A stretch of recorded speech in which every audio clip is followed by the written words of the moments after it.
ఈరోజు independence day కదండి. దేశభక్తి మామూలుగా ఉండదండి. అయ్య బాబా స్టేటస్లో ఫేస్బుక్లో అబ్బాబా స్టోరీలు బాబా మామూలు దేశభక్తి కదండి మమ్మంది. వాట్సాప్లో ఫేస్బుక్లు మారుమోగిపోతాయండి మన దేశభక్తి తోటి. కానీ ఒక ప్రయోజనం ఉందండి, అలా పెట్టడం వల్ల చూస్తారు, పక్కకు నొక్కుతారు. దీనివల్ల ప్రయోజనం ఏంటి? ఏదైనా చేసామంటే మనం బాగుండాలి, దేశం బాగుండాలి. అదే వెస్టేజ్లో మాత్రమే ఉంది. వెస్టేజ్లో నీకు ఆరోగ్యంతో పాటు ఆదాయం కూడా వస్తుంది. అదే ఆదాయం ట్యాక్స్ వల్ల దేశానికి ఉపయోగపడుతుంది.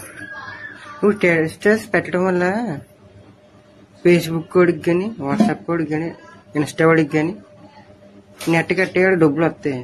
మధ్య నీకేమవుతుంది? మనం ఏదైనా పని చేసామంటే ఉపయోగపడాలి మనకి, మన దేశానికి.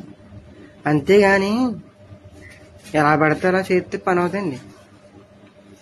ఏదో దేశభక్తి కదా అని అందరూ పెడుతున్నారు కానీ పెడేస్తారు అంతే అండి అందరూ. దానివల్ల ఏమైనా ఉంటుందండి మనకి? ఒక్కసారి ఆలోచించండి. ఏది నిజమైన దేశభక్తో అర్థమవుతుందా? ఏది నిజమైన దేశభక్తో? వెస్టేజ్ కంపెనీ ఉంది, మనకి ఆరోగ్యం ఇస్తుంది, ఆదాయం ఇస్తుంది. నాకు ఊహ తెలిసినప్పటి నుండి వెంటనే దేశం అభివృద్ధి చెందుతుంది చెందుతుంది చెందుతుంది. అన్ని దేశాలేమో పరిగెడేస్తున్నాయి, మన దేశమేమో ఇంకా అభివృద్ధి చెందుతూనే ఉంది. అది మన దేశ రాజకీయ నాయకులు వాళ్ళకున్న బుద్ధి వల్ల మనకి స్వాతంత్రం నిజంగా వచ్చిందండి? రాలేదు. బ్రిటిష్ వాళ్ళు స్వాతంత్రం ఇచ్చి వెళ్ళిపోయారు, కానీ వాళ్ళ నుంచి దోచుకున్న తత్వాన్ని నేటి రాజకీయ నాయకులు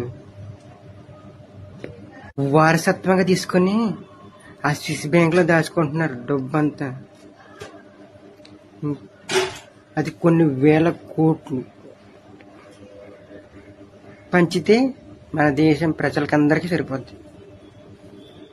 ఆ స్విస్ బ్యాంక్ లో డబ్బు రాదు. కానీ ఇప్పటి నుంచి ఆలోచించండి, వెస్టేజ్లో మనకి ఆరోగ్యం, ఆదాయం, 10 మందికి ఉపయోగం.